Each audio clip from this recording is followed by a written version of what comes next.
hello friends बरायबाय बड' जब info अफिशियेल YouTube चेनेलाव आसा खालामो नोंथांमोना बयबो मोजाङै दङ 3.0 आसामनि स्किम अमेनफोरनि एबा आइजोफोरनि राङारि अनसुंथाइ बेनो जाबाय Arunoday 3.0 checklist LAC वाइसआव target beneficiary खालामदों डेट आरो लोगोसे डकुमेन्ट्सआ मा नांमारगोन स्पेशल गावसभा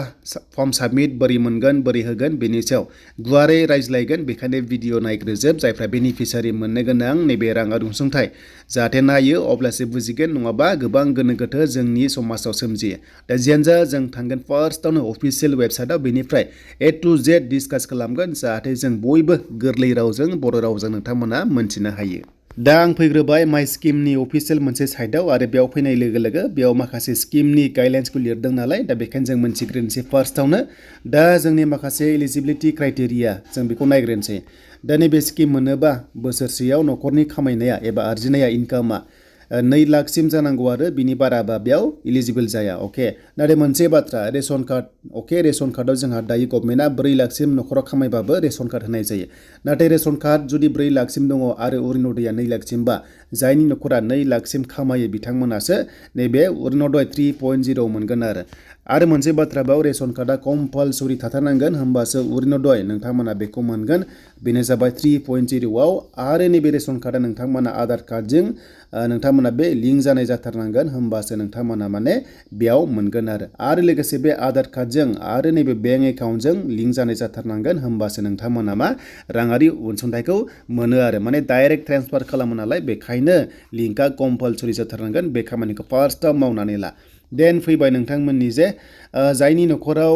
एग्जाम्पल जायनि न'खराव हाबा जायो आइजोफोर दङ बिथांमोना मोनगोन बेनिफ्राय अंगहानि दङबा मोनगोन बेनिफ्राय सेपारेट जानाय डाइभर्स जानाय बिथांमोना मोनगोन बेनिफ्राय फिजिकेलि हेन्डिकेप जायनोखि नोंथांमोना माने दिव्यांग दङ अब्ला मोनगोन अके स' नोंथांमोना बेबायदि मोनो आरो मा बिथांमोनखौ मा दानथारनो हाया आरो अके देन बिथांमोना मा प्रायरिटि नाम्बार 1 लिस्टआव गोग्लैयो अके आरो न'खराव जुदि सोरबाफोर बेमारिफोर दङबाबो बे स्किमाव कनसिडार जायो बेखौ जों मिथिगौ स' बेनिफ्राय गामि लेभेलाव अके गामि लेभेलाव 15 बिगानि हा बारा थानो मोननाय नङा जुदि बारा दंबा मोननाय नङा अके बेबादि बुंदों स' नोंथांमोना बेखौ जाहाथे नायो देन टाउन लेभेला बे एक्सट्रा जाबा बेखौ नोंथांमोना नायना लादो स' बेनिफ्राय दानिया फैबाय दानिया बेनिफिट्सआ मा बेनो जाबाय जोंहा दा नोंथांमोननि बे स्किमा 1250 रांखौ नोंथांमोना मोनगोन जायखिजाया दानि 10 अक्ट'आव मोनगोन आरो अके स' बेखायनो गभर्नमेन्टआ बुंदों फेब्रुवारि दानावसो नोंथांमोननिया गोदाना मोनगोन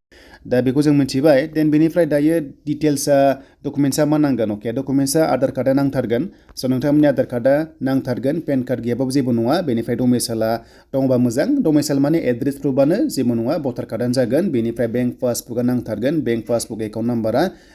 गांनै फट'कपिस नांथारगोन मबाइल नाम्बारा एक्टिभखौ नांगोन रेशन कार्डआ नांथारगोन अके रेशन कार्डआ नांथारगोन गांसे रेशन कार्डजों मोनसे अरुणोदय मोनगोन न'खराव देन फैबाय नाम्बार 9 बेनो जाबाय इनकाम स' नोंथांमोननि इनकामा बेखौ नांगौ आं बुंनाय बादि 2 लाखसिम नोंथांमोना मा खामायनाय जानांगोन नाथाय मोनसे बाथ्रा दायो सर्सआव मोननाय बादिबा नैबे सार्कोल अफिसनिफ्राय माने खायसे माने इनकाम सार्टिफिकेट मोनाखै जायनोखि थौजिहा बिथांमोननिखौ लायाखै होनना बुंदों खाजोनाखौ बेखायनो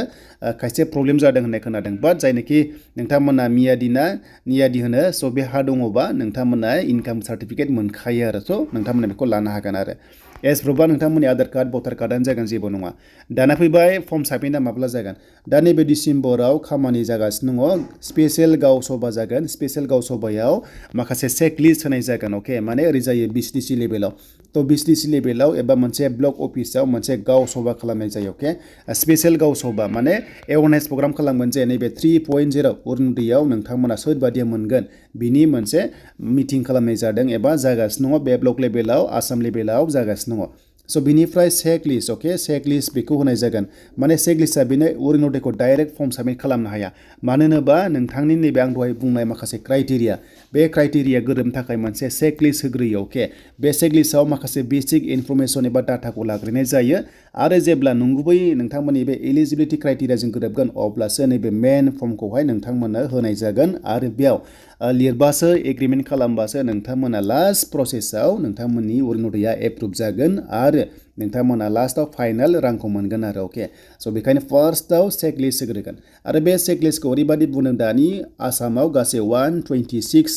MLA दङ अके LAC दङ बे एमएलए नि आन्डाराव माखासे भटार्सफोर थायो माने भटार्स केन्द्र थायो बेखौ नायनानैसो बिथांमोना मा गभर्नमेन्टआ बुंनाय बादिबा टारगेट खालामदों बेनो जाबाय मोनसे एमएलए नि आन्डाराव समस्टिनि आन्डाराव 10,000 बेनिफिसियारि टारगेट खालामदों अके आरो बे 10,000 खौनो अके बे 10,000 खौनो आरोबाव ब्लक वाइसआव रानगोन आरो लोगोसे बिसिडिसि वाइसआव रानगोन दा बेखायनो एबार स्ट्रं जागोन बेखायनो बुंदों रेशन कार्डआ कम्पालसरि थाथारनांगोन आरो अके थ' बेखौ जों मिन्थिबाय माने गोरलै खोथायाव मोनसे एलएसिआव 10,000 बेनिफिसियारिखौ माने टारगेट खालामदों सेलेक्सन खालामनो आरो बे एलएसिनि आन्डाराव गोबांथार एमसिएलए थायो नालाय एबा गोबांथार माने बिसिडिसि थायो ब्लक थायो बेयाव फिसा फिसा बाहागो खालामनानैसो आरोबाव रानबावगोन अके स' बेखौ जों मिन्थिबाय देन फर्म साबमिटआ नोंथांमोना बे डिसेम्बर आरो जानुवारियाव जाजोबनानै फेब्रुवारियाव रांखौ मोनगोन बेनो जाबाय 250